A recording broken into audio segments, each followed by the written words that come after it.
Hello दोस्तों, स्वागत है आपका हमारे यूट्यूब चैनल पढ़ो सेंटर पर। मैं आपका साथी मनीष कुमार। दोस्तों, मैं आज आपके लिए लेके आया हूँ उत्तराखंड राज्य विशेष प्रश्नोत्तर रूप में। इसमें आपको पिछले 10 वर्षों में उत्तराखंड की सभी प्रतियोगी परीक्षाओं में आए हुए प्रश्न और अन्य संभावित प्रश्न इकट्ठा करके लाया हूँ। दोस्तों, ये प्रश्नोत्तर श्रृंखला इस तरह से बनाई गई है कि आपके यूके पीएससी के प्री एग्ज़ाम के सिलेबस में जो यूनिट 1 का राज्य विशेष के जितने भी टॉपिक हैं वो सब कवर कर लिया गया है। एक टॉपिक पे मैंने वीडियो अलग से नहीं बनाया था, जन आंदोलन, तो उसके भी प्रश्न मैं इसी प्रश्नोत्तर श्रृंखला में रख दिया है मैंने। और आपको अभी ये 150 से 200 तक के क्वेश्चन मिलेंगे इस प्रश्नोत्तर श्रृंखला में, जो आए हुए प्रश्न हैं या तो फिर जो संभावित प्रश्न हैं। और उसमें जब जन आंदोलन के प्रश्न आएंगे तो उसको वहीं पर एक्सप्लेन कर दिया जाएगा, तो उसके लिए अलग से वीडियो बनाना मैंने उचित नहीं समझा। आपको यहीं पर सारी चीज़ें मिल जाएंगी। तो दोस्तों, इस वीडियो को शुरू करूं उससे पहले आप सब्सक्राइब का बटन ज़रूर दबाएं और इस वीडियो को ज़्यादा से ज़्यादा शेयर करें। तो चलिए देखते हैं आज का पहला पॉइंट। तो उत्तरांचल राज्य के गठन की तिथि क्या है?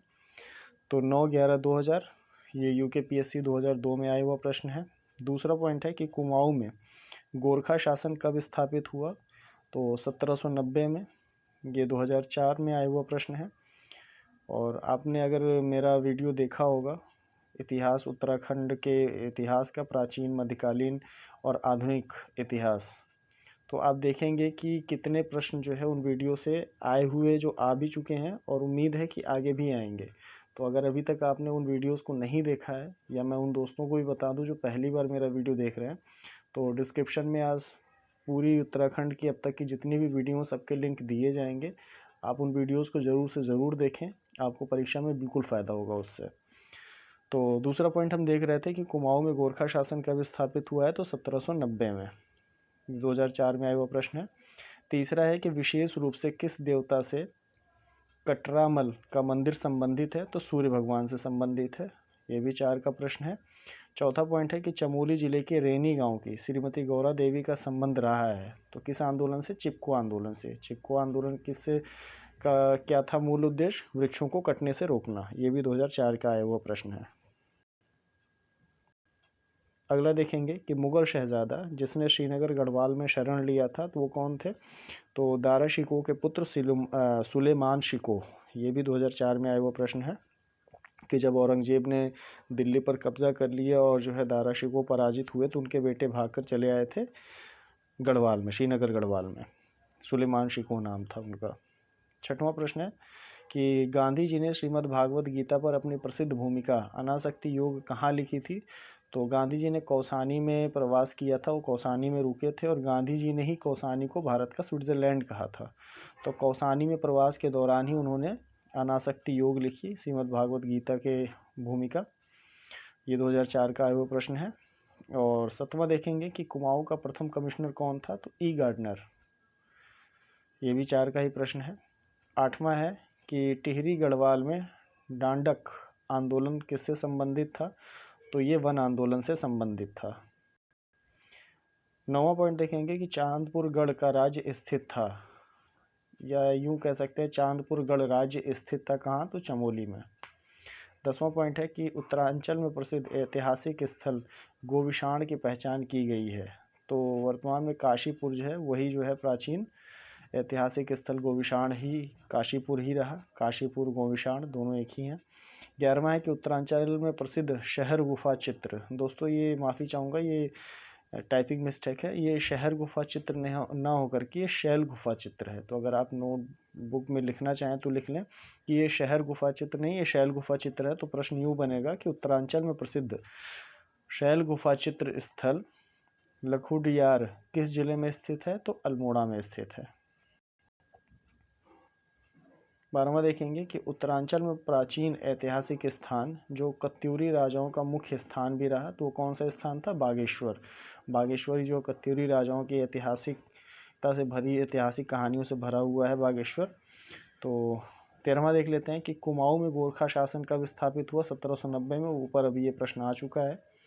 14वां है कि अल्मोड़ा कांग्रेस की स्थापना किस वर्ष हुई? तो 1912 में। ये पीसीएस 2005 का प्रश्न है। तो 1912 में अल्मोड़ा कांग्रेस की स्थापना हुई।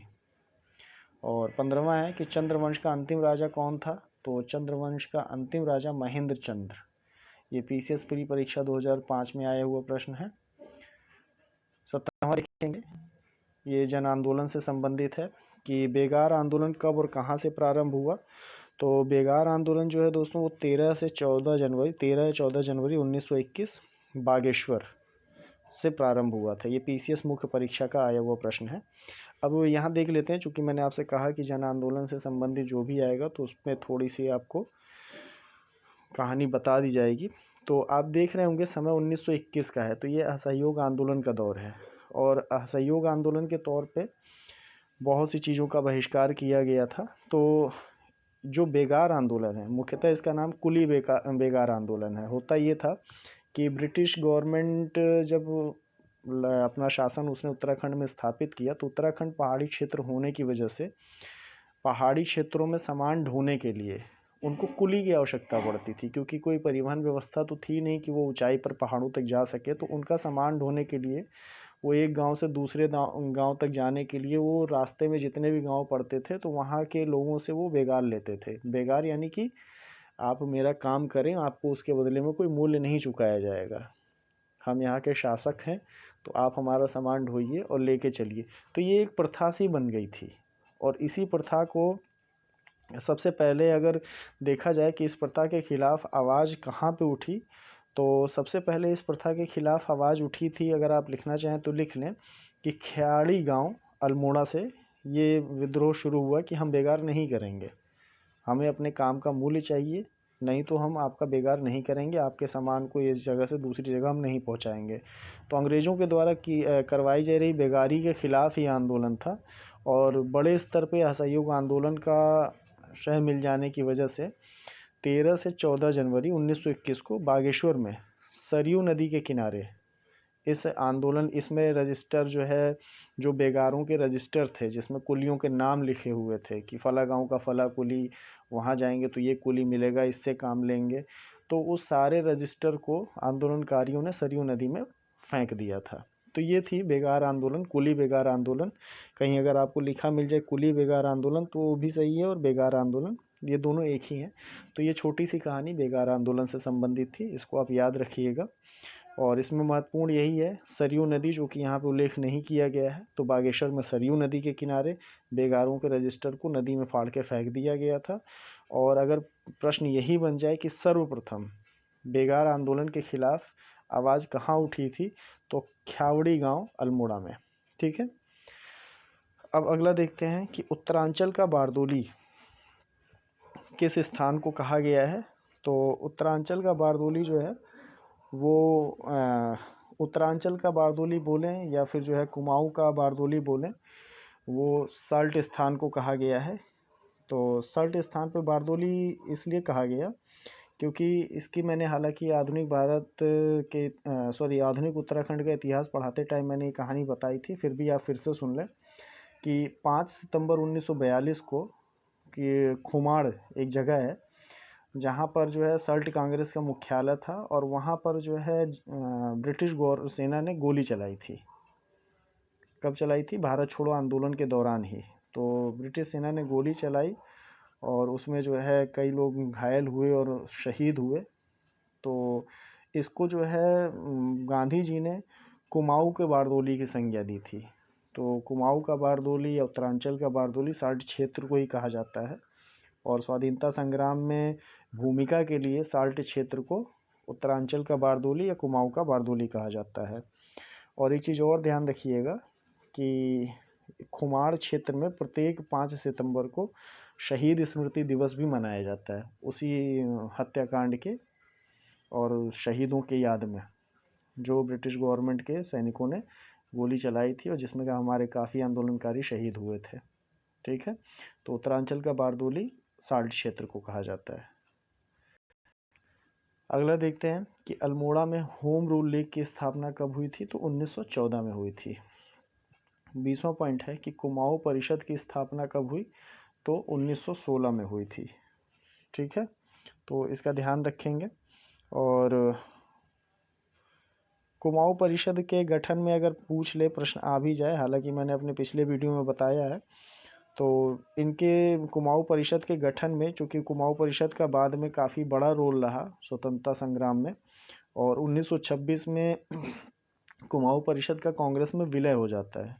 और इसके गठन में गोविंद बल्लभ पंत और हरगोविंद पंत और बद्री दत्त पांडे ये जैसे नेता जो शामिल हुए, और इन लोगों ने जो है इस कुमाऊँ परिषद के गठन के बाद उत्तराखंड में कुली बेगार और जंगल कानून, इन सारी व्यवस्थाओं का जो ब्रिटिश हुकूमत लेके आई थी उन सब का विरोध किया। तो काफ़ी अच्छा रोल प्ले किया इन्होंने स्वतंत्रता संग्राम में। और बाद में जो है इनका विलय हो जाता है किसमें, कांग्रेस में। ठीक है। और अगर यही पूछे कि आप 19वां वाला पॉइंट देखेंगे कि अल्मोड़ा में होम रूल लीग की स्थापना, तो ये 1914 में हुई थी। और भारत में तो आप जानते ही होंगे कि एनी बेसेंट और बाल गंगाधर तिलक जी के प्रयासों से होम रूल लोग आंदोलन चला था। लेकिन उत्तराखंड में इसके जो प्रमुख नेता थे, आप चाहें तो उसको लिख सकते हैं उनके नाम, कि अगर प्रश्न यही बन जाए कि निम्न में से कौन कौन से नेता होम रूल लीग आंदोलन से जुड़े थे, तो उनमें कुछ के नाम मैं आपको यहाँ बोल दे रहा हूँ, आप चाहें तो लिख लें। विक्टर मोहन जोशी, ये एक ही नाम है, अलग अलग नहीं है, विक्टर मोहन जोशी जी, और बद्रीनाथ पांडे जी, चिरंजी लाल जी, हेमचंद जी, इन लोगों ने मिलकर के राज्य में 1914 में अल्मोड़ा से होम रूल लीग आंदोलन की शुरुआत करी थी। ठीक है। तो ये दोनों कहानी हो गई आपकी 19 और 20 कुमाऊँ परिषद और अल्मोड़ा की। अगला देखते हैं कि कुमाऊँ का प्रथम स्वाधीनता संग्राम सेनानी कौन है। तो कुमाऊँ के प्रथम स्वाधीनता संग्राम सेनानी जो है वो आपके कालू सिंह जी हैं, कालू मेहरा। इनका जो है कहीं आपको नाम मिलेगा कालू मेहरा और कहीं पे आपको मिलेगा कालू सिंह माहरा। तो ये दोनों नाम एक ही है। और इन्होंने कुमाऊँ क्षेत्र में एक गुप्त संगठन बनाया था। आपने अगर पिछले वीडियो देखा होगा तो उसमें आपको पता होगा, अगर आपने नहीं देखा है तो डिस्क्रिप्शन में दिए गए लिंक पे जाके ज़रूर देखें। फ़िलहाल मैं बता देता हूँ कि कालू मेहरा जी ने जो है एक गुप्त संगठन, क्रांतिकारी संगठन बनाया जिसका नाम था क्रांतिवीर। और चंपावत ज़िले के रहने वाले थे कालू जी, और इन्होंने जो है काफ़ी क्रांतिकारी संघर्ष किया अंग्रेज़ों के साथ। तो उत्तराखंड के प्रथम स्वतंत्रता संग्रामी यही कहलाते हैं, स्वतंत्रता संग्राम सेनानी कालू मेहरा जी। उनके क्रांतिकारी संगठन का नाम था क्रांतिवीर। ठीक है। और आप ज़रूर देखें वीडियो, डिस्क्रिप्शन में भी दे दिया जाएगा। 22वां है कि गांधी जी ने कुमाऊँ की यात्रा सर्वप्रथम कब की थी। तो जून 1929 में। ये पीसीएस मुख्य परीक्षा 2006 का आया हुआ प्रश्न है। अगला देखते हैं कि स्कंद पुराण में गढ़वाल के लिए कौन सा नाम प्रयुक्त किया गया है। तो गढ़वाल के लिए केदारखंड नाम प्रयुक्त किया गया है। ये प्रवक्ता परीक्षा 2004 में आया हुआ है। मैंने आपसे कहा था कि उत्तराखंड में जितनी भी प्रतियोगी परीक्षाएं हुई हैं और यूनिट 1 के टॉपिक से रिलेटेड जितने भी प्रश्न अभी तक आए हुए हैं वो सब आपको दिए जाएंगे। उनकी संख्या 150 से 200 होगी। महत्वपूर्ण लगेगा तो हो सकता है कुछ प्रश्न ज़्यादा कम हो सकते हैं। तो आपको ये बहुत ही अच्छा वीडियो आपके पास आ रहा है, तो आप इसको ज़रूर ध्यान दीजिएगा और अच्छे से इसको तैयार करिएगा। आखिरी है 24वां आज के वीडियो का आखिरी टॉपिक कि अशोक कालीन शिलालेख राज्य के किस स्थान में मिला है। तो कालसी। और ज़िला अगर पूछता है, देखिए कालसी अगर ऑप्शन में नहीं होता है किस ज़िले में मिलता है, तो ज़िला होता है देहरादून। कालसी देहरादून ज़िले के अंतर्गत आता है। मैंने आपको बताया था प्राचीन इतिहास के वीडियो में कि जब आप देहरादून से आगे बढ़ते हैं तो विकास नगर एक टाउन एरिया है, उसके आगे ही कालसी है, टोंस नदी के किनारे। टोंस और यमुना का भी संगम है, तो वहीं पर कालसी है। तो कालसी में ही अशोक के शिलालेख उपलब्ध हैं। और ये भी प्रवक्ता परीक्षा 2004 में आया हुआ प्रश्न है। तो दोस्तों कैसा लगा आज का वीडियो, आप कमेंट करके ज़रूर बताएं। और इस चैनल को ज़्यादा से ज़्यादा लाइक करें, शेयर करें, सब्सक्राइब करें। धन्यवाद।